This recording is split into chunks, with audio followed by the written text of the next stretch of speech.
tayo.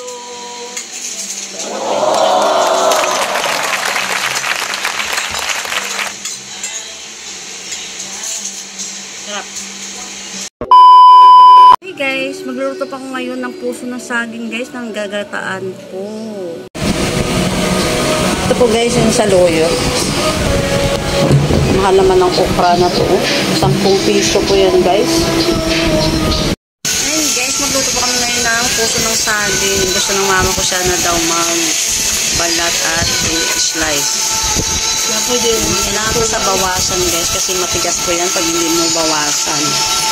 Ayun na, yung iba kasi po sira. Magtatapon ulit kami ng gulay na pang-probinsya guys.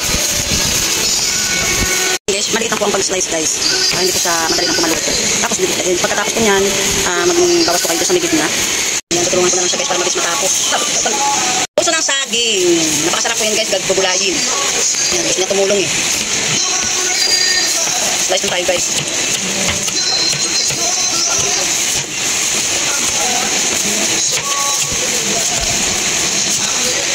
Pwede na po ito bawasan kapag medyo matigas na po sa hiwain. Guys, madali lang po yan lutuin kung probinsya ka. Ito kasi medyo pa akong gulay na pang-probinsya guys. Yan ang puso ng saging. Sasabog na lang siya yung daing. Ayan guys, so pwede na siya kung hindi po ganda. Para hindi siya mapait. Bawasan mo yan na. Bawasan mo. Bawasan mo.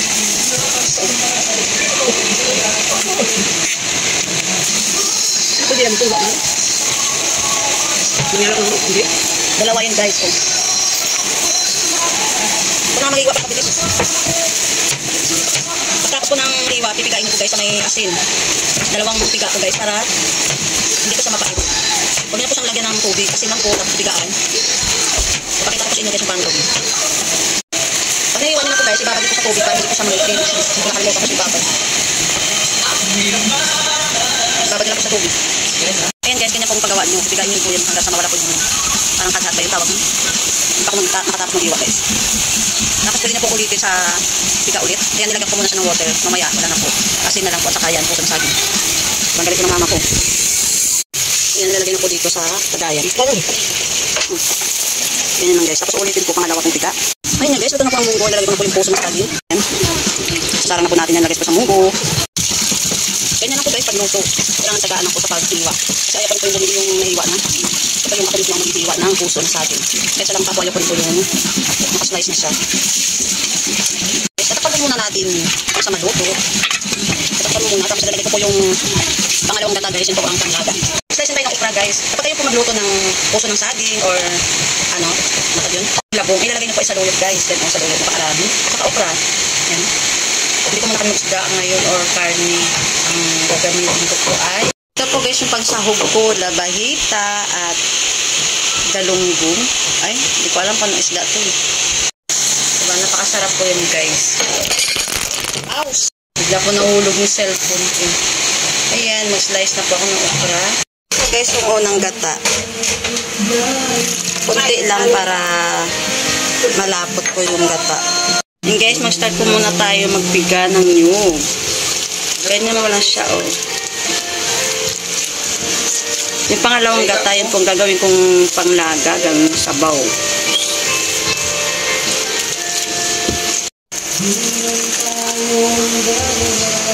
Pigain nyo lang po ng maayos. Madali lang po yun. Saka sasalain po siya guys. And guys, ito po yung unang gata. Sasalain po muna natin. Ayan o. Yan. Ito guys, yung pangalawang gata guys. Nasa inyo po yung kung uubusin nyo po yung pangalawang gata. Pero sa akin, i-ano ko lang ito, estimate. Yan, halo-haloin ko lang po guys at ilagay ko na po yung pangalawang gata.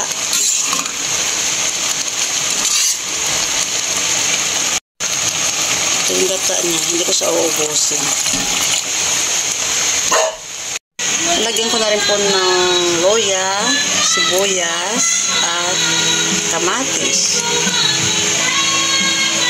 Ayan guys, lalagyan ko na rin po ng bagoong isda. Galing po yan ng Antique guys. Haluin lang po natin at tatakpan guys. Guys, luto na po ang puso ng saging at ilalagay ko na po yung daing na binili ko guys. Yung maga pa ko na malingki, nakalimutan ko lang ito kaya bumalik ko ulit ako sa palengke. Yan. Next po natin ay yung pusa ng salt.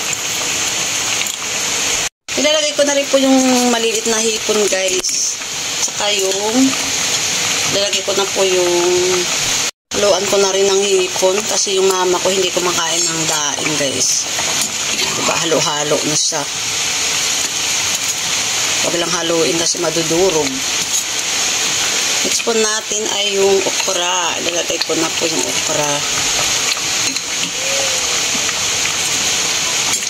Tatakpan lang po muna natin bago ilagay yung saluyot. Tikman po muna natin kung tama na po ang kanyang lasa. Ilalagay ko na po yung unang gata.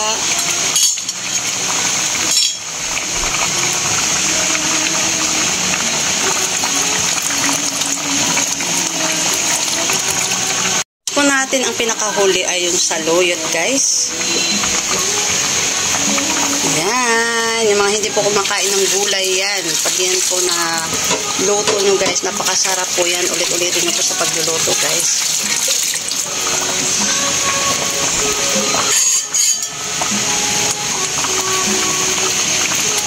Tikman po muna natin guys.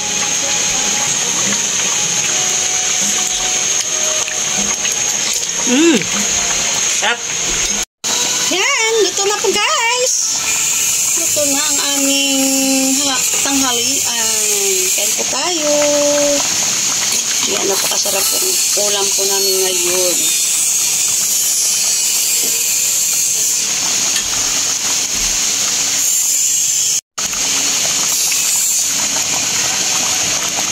Tanghalian ay ginataang puso ng saging na may hipon, may daing guys. Yan, okra at saluyot. Kain po tayo.